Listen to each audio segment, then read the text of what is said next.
Pemirsa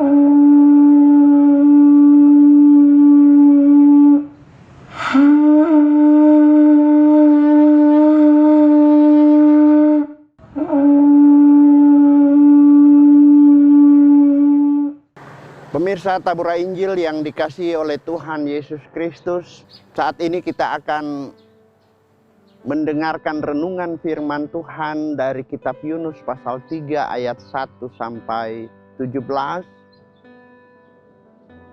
yang akan mengantar seluruh tugas tanggung jawab pergumulan kita dalam pekerjaan hari ini di dalam Tuhan. Sebelumnya mari kita satu di dalam doa. Kita berdoa.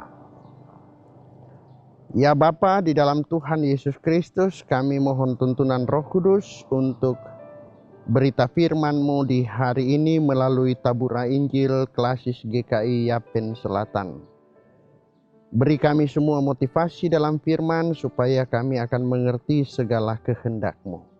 Berfirmanlah kepada kami di dalam nama Tuhan Yesus. Amin. Firman Tuhan dari kitab Yunus pasal 3. Datanglah firman Tuhan kepada Yunus untuk kedua kalinya. Demikian, bangunlah, pergilah ke Niniwe, kota yang besar itu, dan sampaikan kepadanya seruan yang kufirmankan kepadamu. Bersiaplah Yunus, lalu pergi ke Niniwe sesuai dengan firman Allah. Niniwe adalah sebuah kota yang mengagumkan besarnya. 3 hari perjalanan luasnya. Mulailah Yunus masuk ke dalam kota itu sehari perjalanan jauhnya. Lalu berseru, 40 hari lagi maka Niniwe akan ditunggang balikkan. Orang Niniwe percaya kepada Allah. Lalu mereka mengumumkan puasa. Dan mereka, baik orang dewasa maupun anak-anak, mengenakan kain kabung. Setelah sampai kabar itu kepada raja kota Niniwe, turunlah dari singgasananya, ditinggalkannya jubahnya, diselubungkannya kain kabung, lalu duduklah ia di abu. Lalu di atas perintah raja dan para pembesarnya, orang memaklumkan dan mengatakan di Niniwe demikian. Manusia dan ternak, lembu, sapi dan kambing domba tidak boleh makan apa-apa. Tidak boleh makan rumput dan tidak boleh minum air. Haruslah semuanya, manusia dan ternak, berselubung kain kabung dan berseru dengan keras kepada Allah, serta haruslah masing-masing berbalik dari tingkah lakunya yang jahat dan dari kekerasan yang dilakukannya. Siapa tahu mungkin Allah akan berbalik dan menyesal serta berpaling dari murkanya yang menyala-nyala itu, sehingga kita tidak binasa. Ketika Allah melihat perbuatan mereka itu, yakni bagaimana mereka berbalik dari tingkah lakunya yang jahat, maka menyesallah Allah karena malapetaka yang telah dirancangkannya terhadap mereka, dan ia pun tidak jadi melakukannya. Nah, saudara-saudara yang dikasihi oleh Tuhan, kisah Yunus yang pergi ke Niniwe tentu ada maksud. Kenapa Tuhan menyuruh Yunus harus pergi ke Niniwe? Ada apa di sana? Niniwe adalah kota yang besar menurut kesaksian Alkitab ini. 3 hari jalan kaki baru sampai di ujung kota. Dapat saudara-saudara bayangkan bagaimana luasnya kota itu. Ya, dari setiap perjalanan di kota itu, semua yang terjadi adalah mereka percaya pada Tuhan. Mereka juga sangat tingkat kepatuhan ada, tetapi yang tidak bisa berubah adalah kelakuan kehidupan. Ya, kalau kita di Papua ini kan selalu bilang latihan lain, main lain begitu. Dengarkan firman Tuhan, tapi begitu pulang, kembali ulang.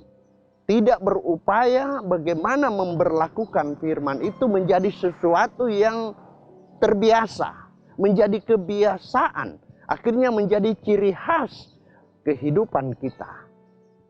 Di Niniwe tidak demikian, saudara-saudara. gudang dari sebuah kejahatan, mulai perjudian, mabuk-mabukan, persundalan, kehidupan-kehidupan yang bertentangan dengan kehendak Tuhan, mewarnai sebahagian atau hampir seluruh kota Niniwe itu. Jadi ketika Yunus dipanggil untuk diturunkan ke sana, dalam arti menunaikan panggilan itu. Lalu apa yang terjadi, saudara-saudara? Kota itu sebenarnya sudah masuk dalam rancangan Allah untuk dibinasakan, ditunggang-balikan. Tetapi apa yang terjadi di sini? Seluruh umat menyatakan mengenakan kain kabung. Tanda seluruh kota itu berkabung. Rasa menyesal. Merasa ada sesuatu yang harus diperbaiki. Bayangkan raja turun dari singgasana dan memerintahkan menggunakan kain kabung semua. Ternak, manusia tidak boleh makan, tidak boleh minum. Puasa dijalankan. Untuk apa? Supaya memohon kepada Tuhan agar Tuhan jangan menyatakan rancangan untuk membinasakan mereka. Dari sini kita belajar, saudara-saudara, bahwa pertobatan yang terjadi itu tidak bisa terjadi hanya dalam bentuk person. Untuk memperbaiki sebuah kota yang besar, memperbaiki tanah Papua, tidak bisa hanya dimulai dari pertobatan satu orang saja. Pertobatan persekutuan, pertobatan kebangsaan, pertobatan kedaerahan. Ini harus kita lakukan. Yang ada sekarang, di sana kelompok bikin ini, kelompok sana bikin ini, kelompok sana bikin ini, dengan Tuhan yang satu. Kenapa tidak gabung saja dan sama-sama kita kasih naikkan doa? Itu lebih menyentuh aspek kehidupan bersama, mengingatkan bersama, menggayuh seluruh bahtera keadaan kita bersama-sama. Pertobatan di sini adalah pertobatan universal, pertobatan holistik, pertobatan yang membutuhkan semua komponen apapun. Jadi kalau kamu mau bilang Papua kita mau maju, mari kita duduk, kita berdoa, lakukan semua secara bersama-sama. Kita tidak bisa menjadikan ini sebagai wadah ladang komersil. Karena gejala-gejala sekarang kan di mana-mana. Bikin KKR, kita bikin kegiatan ini, nanti di ujung proposal masuk di pemerintah lah. Proposal ini seolah-olah Tuhan itu tidak punya kuasa, tidak punya uang.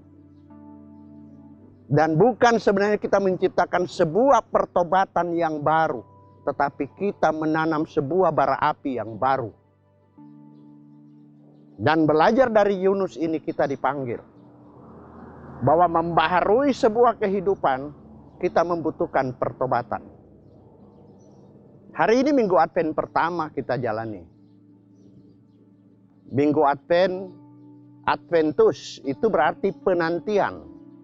Penantian kedatangan Yesus yang akan lahir. Jadi bagaimana seseorang kalau mau menyambut tamu agung datang di rumahnya? Kamu kasih biar saja rumahmu begitu saja? Pasti kok sapu-sapu, pasti kok pel, lap, supaya tamu datang lihat keadaan ini bersih. Rumah kita ini bersih. Tuhan mau datang, kita sambut.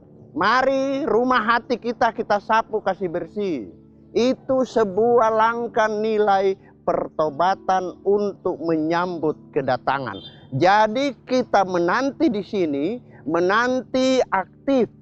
Menanti bukan tunggu tidak bikin apa-apa. Menanti itu ada duduk, ada berdoa, ada ibadah, beraktivitas, mencerminkan tentang Tuhan. Dengan begitu, kita siap untuk menyambut kedatangan Tuhan. Jadi di Minggu Advent yang pertama ini, mari kita siapkan hati, kita membuat sebuah nilai pertobatan dengan saling mengajak satu sama lain agar hidup kita lebih bermakna di Advent seperti ini. Kita tidak disibukkan dengan perayaan-perayaan Natal, tapi semua ada di rumah merenungkan tentang diri bahwa Allah akan datang melawat kita semua. Jadi kalau Tuhan diberikan kepada dunia dan mereka akan menamakan Dia Immanuel, itu berarti dalam situasi kondisi apapun Allah beserta dengan kita. Tuhan Yesus memberkati. Amin. Mari kita berdoa. Terima kasih Bapa di surga, karena firman hari ini Engkau telah memberikan kami kekuatan untuk dapat melangsungkan segala aktivitas kehidupan. Biarlah cinta kasih Tuhan akan terus ada pada kami dalam memperlakukan segala sesuatu.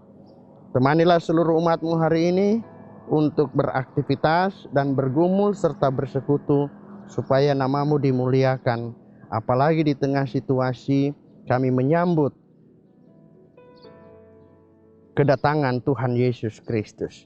Biarlah persiapan-persiapan kami ini yang berjalan bersama dengan pandemi COVID akan terus menjadi satu bagian dari berkat untuk kami bergumul bersama melewati hari hidup yang sudah Engkau rancangkan bagi kami.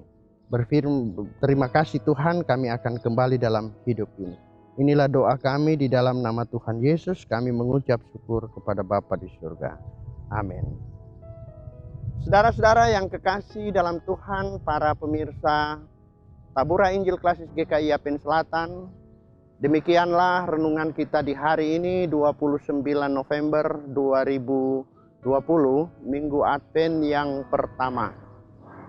Karena itu teruslah mengikuti renungan Tabura Injil Klasis GKI Yapen Selatan, biar kita semua dibangun dalam dasar terang iman untuk berjalan dan menyaksikan bahwa tanda heran yang satu ke tanda heran yang lain adalah perbuatan Allah yang tidak bisa dilakukan oleh siapapun kecuali di dalam Tuhan Yesus Kristus.